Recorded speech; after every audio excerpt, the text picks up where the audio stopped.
જે ઘણા બધા ઇસ્યુઝ હોય છે, કોઈકને હેલ્થ રિલેટેડ હોય છે, કોઈકને બેબી કન્સીવ હોય છે, બિઝનેસ ગ્રોથ હોય છે, કે પછી કોઈકને ઘર લેવા માટે પણ કહેવાય ને કે બહુ મહેનત કરવા છતાં પણ એ પોતાનું ઘર નથી બનાવી શકતું.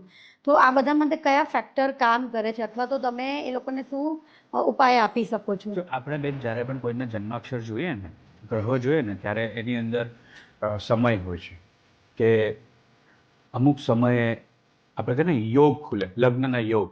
હા. તો કે આ 3 થી 4 વર્ષ તમારા માટે બહુ જ સારા યોગ છે. તમે આમાં તમને લગ્ન કરશો તો તમને બહુ બેનિફિશિયલ, સારો છોકરો મળવાની કે સારી છોકરી મળવાના ચાન્સીસ બહુ સારા છે.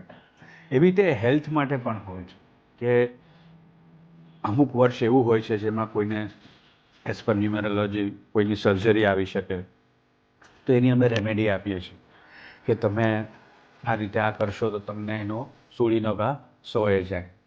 હવે હેલ્થ રિલેટેડ પ્રોબ્લેમમાં બેન એવું બી હોય છે કે મેઇનલી સ્ટ્રેસ હોય છે. હવે એક મારા ક્લાયન્ટ હતા, એમને શોલ્ડરનો પેઇન હતો. લગભગ 5 વર્ષથી એમને શોલ્ડરનો પેઇન રહેતો હતો. બધા ડૉક્ટર પાસે જઈ આવ્યા અને બધી જ દવાઓ કરી, મોંઘામાં મોંઘી દવાઓ કરી, એને સારું જ ન થયું.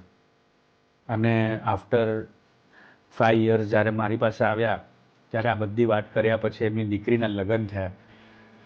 આપણે કન્સલ્ટેશન કર્યું પછી કે ભાઈ આ રીતે થશે. એને એના પછી આવ્યા ત્યારે મને કે હાર્દિકભાઈ, મેં એમને પૂછ્યું બેન તમારો શોલ્ડરનો પેઇન જતો રહે? એમને મને કીધું હાર્દિકભાઈ લગ્ન થયા ને એના બીજા દિવસેથી પેઇન જતો રહ્યો.